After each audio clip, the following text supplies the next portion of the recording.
video the other day about how Canada's housing costs have essentially skyrocketed to the degree that we have the highest average cost of a home in the entirety of the G7. And I mean, if you look at the graph, it's absolutely out of this world. But I got an awful lot of interesting comments on the video, including this one. I mean, read this. Predatory lending is going on. The bank approved a third $20,000 limit credit card for me, and I only make $60K. These are policy choices, okay? We have to look at these situations and understand that the people being affected the most is, well, all of us. I mean, you're not part of the ultra wealthy. If you're part of the ultra wealthy, you're not scrolling TikTok throughout the day trying to either alleviate or exacerbate your constant sense of impending doom. But these choices made by banks, signed off on by governments who are obviously, the ones who are actually supposed to be writing the laws that stop predatory lending from happening in the first place, their tacit agreement is to set up a system in which you have no opportunity to advance and every opportunity to become permanently poorer than you already are. We are the first generation here who, on average, have a standard of living that is lower than our parents. This is en masse, okay? This is happening all over the world. But right here in Canada, we are looking at the situation being this seemingly impossible real estate bubble. Signs of collapse seem to arise every year, as far as I can tell. I mean, I have been anticipating that something would finally just burst the dam for probably 20 years. And I was wrong over and over. Over a long enough timeline, obviously, eventually, I guess I'll be right. But the thing is, with every passing day, I start to wonder, am I right that it will eventually break, or am I actually wrong? And what's happening with policy is that they are totally ignoring market forces, and we're just living in a country that is maximizing monopoly, maximizing wealth inequality, with an end goal of making a country that is completely unlivable for anyone but the ultra wealthy. The vast majority of the southern United States will be uninhabitable, along with most of the equator, in about 10 years. So climate migration is going to be an enormous issue, and the farther north you are, the better off you're going to be, because you are going to be in a climate that presumably will have arable land. But if they're looking at calculations that are telling them that the situation will be that, yes, they will have arable land, but they will not have enough of it to feed everyone, especially if they want to maintain their diet of, going out to restaurants every night and being treated like kings, then what they're setting us up for is a period where the people are just going to be given the liberty to die. It's not even going to be work or starve. There won't be enough jobs because there won't be enough food. They're trying to automate everything at the same time while maintaining the idea that the only value that you have to the economy is your ability to contribute your labor. Like, where are we going with this? Right? What is the situation in 10 years' time? In 15? In 20? If these policymakers and their billionaire donors are all operating on some 2 decades long eugenics program for everyone who just hasn't been born with enough money in their genes, then we're not looking at a mass extinction event. We're looking at mass extermination. We are looking at policy choices that are actively exacerbating the problems in society that will lead to more human lives being ended from lack. Just from being deprived of the basics. No, let we talk because real money fucking going missing and all we youths and them catching the mother cunt. So let we talk. How hard it is for youth to go a course like myself, I do rig mechanics and still have to work and still have to be on time for work and school. But them things struggling now and all they saying down in chair and eating large and lavish. One to the youths. But I now understand why a little boy got to go on the side of the shit and hustle. He had to hustle. Or a female had to do what she had to do to survive out here. Because they eating fucking large. You understand? Not even eating large. Or they making the place hard and the place don't have to be hard. What you telling me? 1 million back pay when all they still fucking thieving? All they still thieving in Parliament, boy? 87,000 and all they still go and thief. All they still go and increase property tax. It is embedded, yes, but all you go and raise the percentage. You understand? For what? But all your words on fucking Pharaoh, boy. I swear, all your words on Pharaoh. All you running people out of this country. You understand? And it's all PNM supporters. It's only a matter of time. All your fucking leader turn a dictator. I know. Whoever it is, they go turn a dictator instead of following Maduro. What really going on, boy? We youths and them struggling with the voice of the youths, boy. Let time to talk, boy. With the voice of the youths. Boy, I fed up all you, boy. I real fed up all you. I've worked in customer service for a very, very long time. And I'm going to tell you something that retail has taught me. Black Friday and the Christmas time is when businesses supposedly get back into the black and out of the red. What if we as a collective decided that, hey, things are too expensive right now, and we don't like the way these corporations that are ran by 3 major companies that own each other, we know who they are. At the bottom of every rabbit hole, there's always a black rock. What if we as a collective decided not to contribute to that? What if we as a collective decided that family coming together was the most important?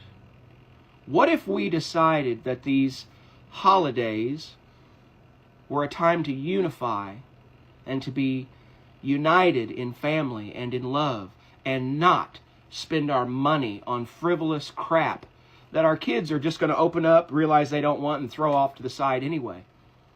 Let's not waste our money, and let's not contribute our money and our time to these corporations that do not care for us.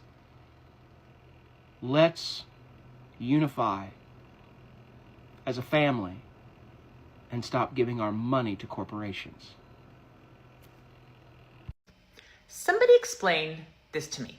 So I reserved 2 nights at a hotel, of which 2 nights were used. We checked in, let's say, on the 8th. We checked out on the 10th. For some reason, said hotel charged me for 3 nights. They sent me a folio saying that I had checked out on the 11th instead of the 10th. So I get on the phone, I call them, I'm like, hey, I think you guys made a mistake. Can you please refund me 1 night? 33% of the total charged, right?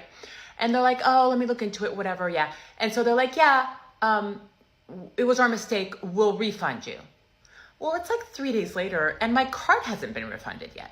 And so I'm on the phone again with said hotel and I'm like, why haven't you refunded my card? And they're like, no, we've refunded. It will just take 5 to 10 business days to hit your card. Now, when I stayed there, that charge was automatic. Like, I checked out and I was charged immediately. Why does it take them 5 to 10 business days, literally 2 freaking weeks, for my card to be refunded for a mistake that they made? And they're not the only ones that do this. Like, they take advantage of playing with my money and not refunding me efficiently and on time and immediately to their benefit. Why do we tolerate this? And why this is even okay is beyond me.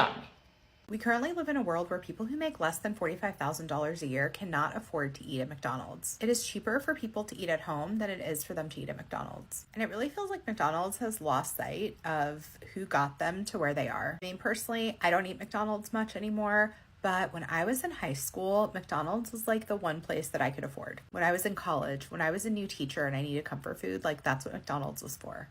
Now I'm trying to wrap my head around like McDonald's being too expensive. And it would be one thing if these price increases were a result of rising costs, but they're not. McDonald's is literally making billions in annual profits and seeing giant increases year over year. So this is just plain old corporate greed.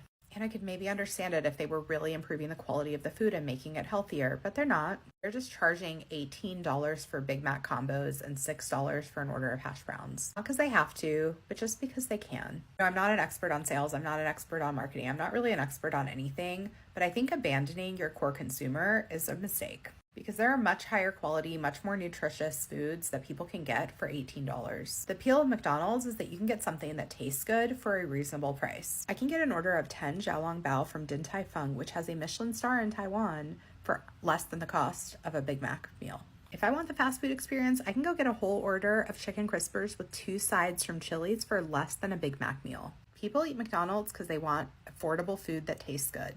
People who can afford an $18 meal and choose McDonald's are doing it because they associate it with comfort food. It was there for them when they couldn't afford anything better, and so they might go and still get it, and maybe they'll pay $18 every now and then. But if people who make less than $45,000 a year can't afford your food in 2024, you are not building up your customer base for the future. So ultimately, McDonald's is going to lose all their customers over this.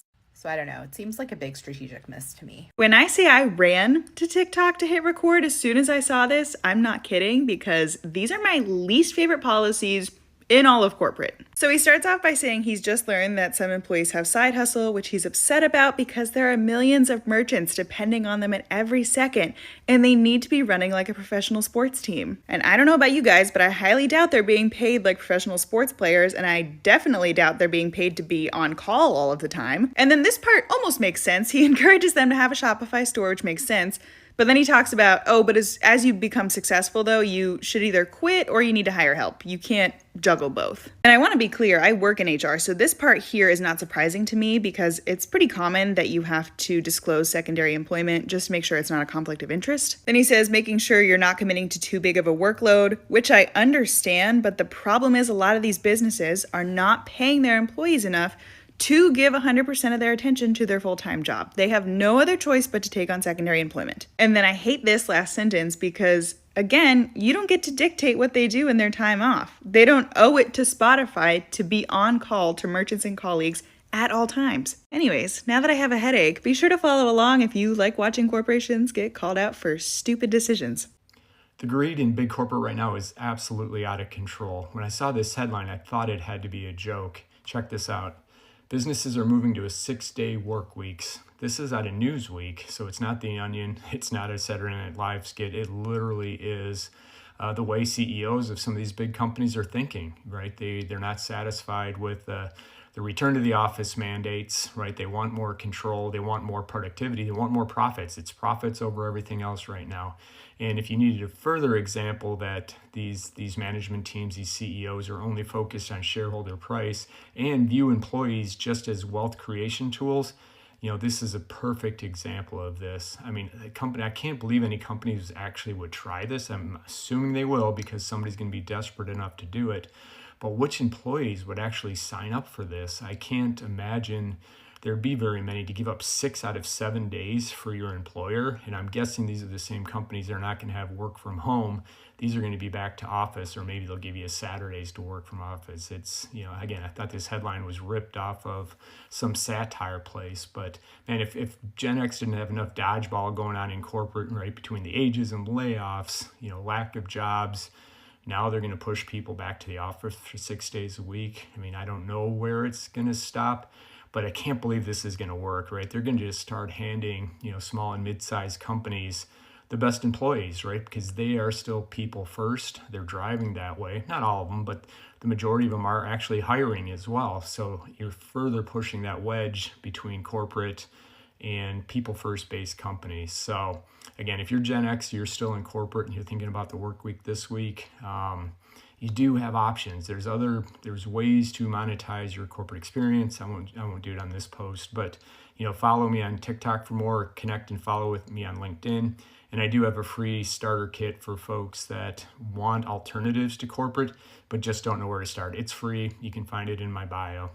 Have a great week and good luck. I want to talk a little bit about PTO and how companies use that to just abuse and manipulate employees. So our company had PTO last year.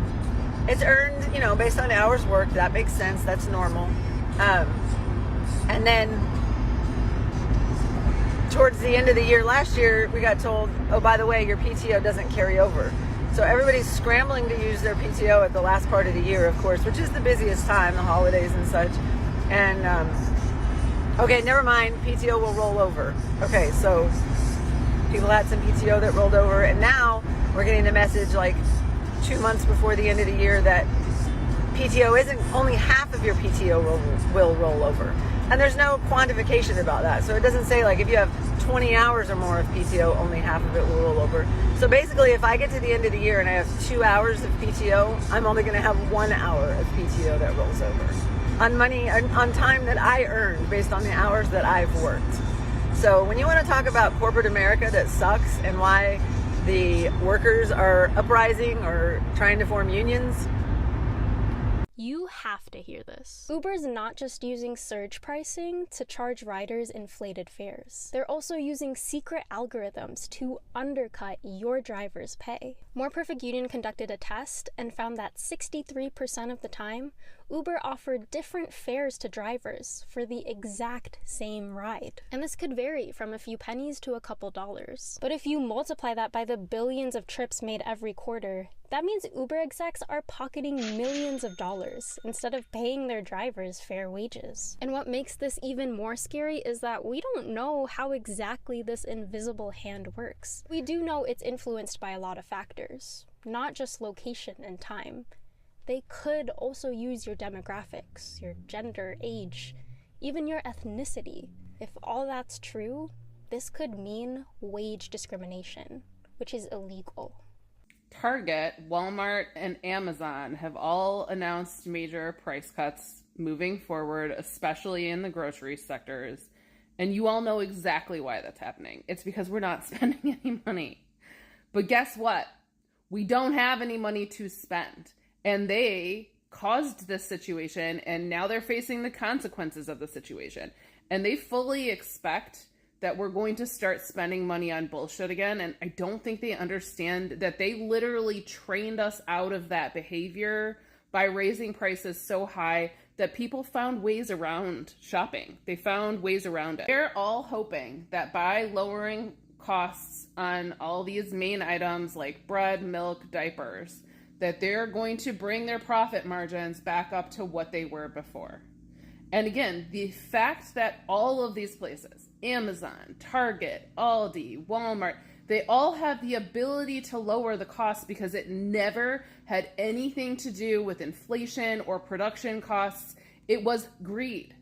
End of story. So I hope that everyone really digests that and understands that we have always just been drained of our life force. They've always, all of these companies, all of corporate America, all of capitalism, the point is to drain you of your resources, not just your money, but also your life force, and then leave you with nothing in the end. Make sure that your kids have nothing in the end. So many people are not even able to own homes, and none of these businesses would have had any mercy on us unless we had gotten to this precipice where people are completely out of money. And still, they think that they're going to be okay.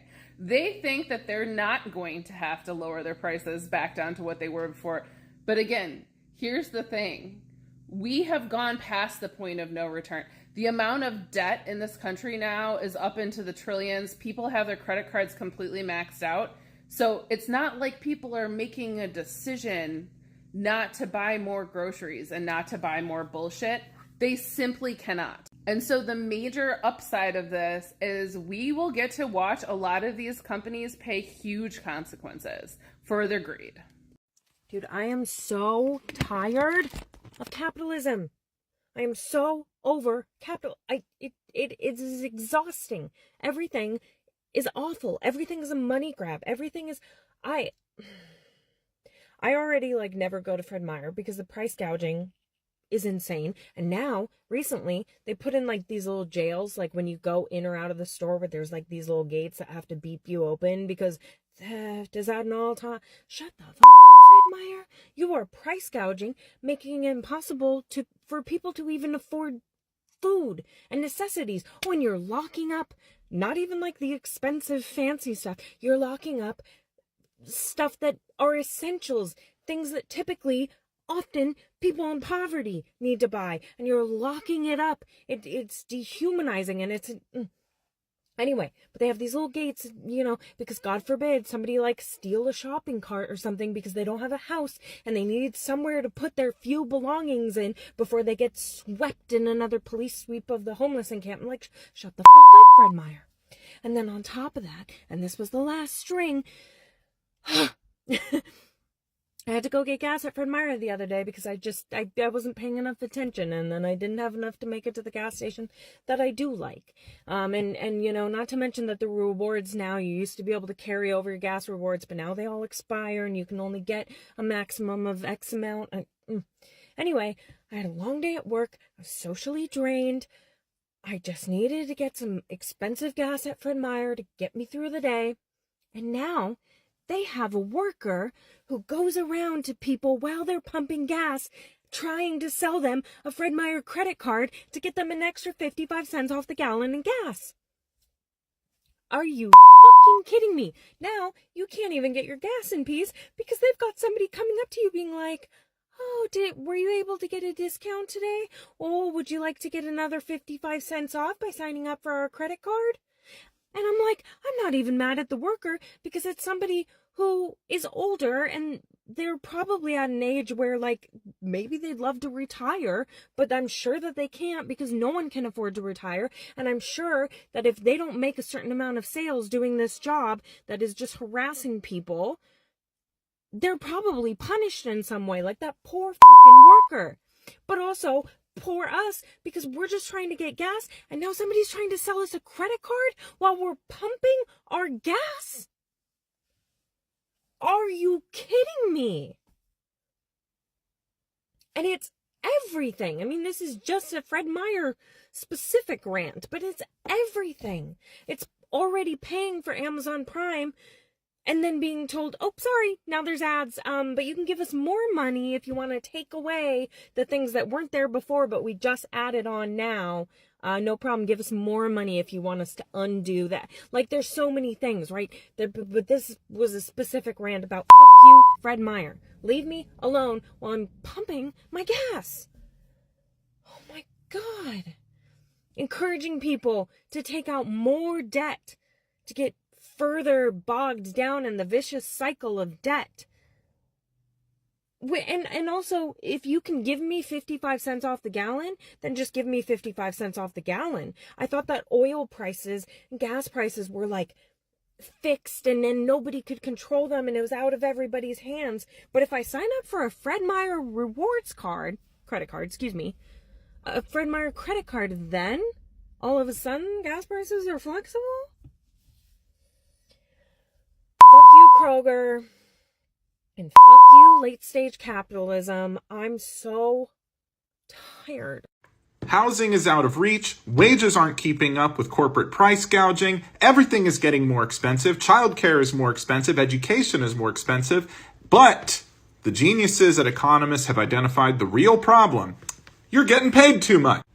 Despite, of course, the overwhelming evidence that up to 50% or more of the prices that we're seeing are just coming from corporate profits. That's right. During the pandemic era, they used it as an excuse to raise prices, blaming supply chain issues and labor issues. And when the crisis averted, the prices never came down because they got addicted to all that shareholder value they were making. And now what they want to do is say that, again, workers are the reason things are expensive, and if anything, you should get paid less. This is absurd. This is absurd.